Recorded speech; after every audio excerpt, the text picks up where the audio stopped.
அனைவருக்கும் வணக்கம். இன்னைக்கு இந்த வீடியோல மின்சார திருத்த சட்ட மசோதாவை நாடாளுமன்றத்தில் நிறைவேற்றக்கூடாது என்று தமிழக சட்டமன்றத்தில் தீர்மானம் நிறைவேற்ற வேண்டும் அப்படின்னுட்டு மின்வாரிய ஊழியர்கள் சம்மேளன கூட்டத்தில் வலியுறுத்தல். இந்த கூட்டத்தொடரில் என்னென்ன தீர்மானங்களை பற்றி பேசியிருக்கிறாங்க அப்படின்னு சொல்லிட்டு நம்ம இந்த வீடியோல நம்ம பார்க்க போறோம். செப்டம்பர் 5 மின்சார திருத்த சட்ட மசோதாவை நாடாளுமன்றத்தில் நிறைவேற்றக்கூடாது என்று தமிழக சட்டமன்றத்தில் தீர்மானம் நிறைவேற்ற வேண்டும் என்று மின்வாரிய ஊழியர்கள் சம்மேளன வட்டக்கிளை செயற்குழு கூட்டத்தில் வலியுறுத்தப்பட்டது. செயற்குழு கூட்டம் மயிலாடுதுறையில் தமிழ்நாடு மின்சார வாரிய ஊழியர்கள் சம்மேளன வட்டக்கிளை செயற்குழு கூட்டம் நடந்தது. கூட்டத்திற்கு வட்டக்கிளை தலைவர் செல்வராஜ் தலைமை தாங்கினார். மாவட்ட நிர்வாகிகள் பாத்தீங்கன்னா வைரப்பன், சாரதி, மகேந்திரன் ஆகியோர் முன்னிலை வகித்தனர்.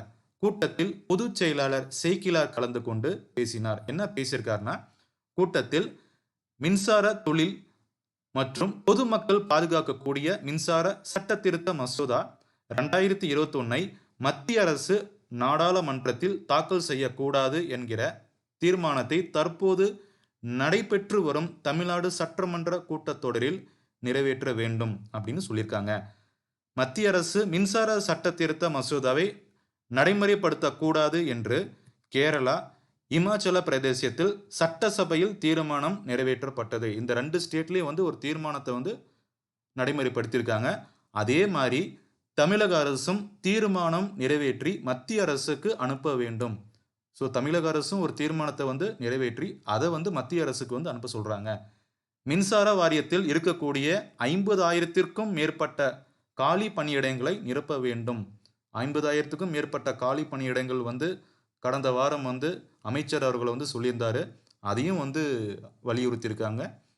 அகவிலைப்படி பற்றி நம்ம சொல்லியிருக்கிறாங்க. 2018 முத்தரப்பு ஒப்பந்தத்தில் உள்ளபடி ரூபாய் 380 தின ஊதியமாக கொடுத்து அவர்களை பணி நிரந்தரம் செய்ய தொழிற்சங்கங்களை அழைத்து மின்சார வாரியம் பேச்சுவார்த்தை நடத்த வேண்டும்.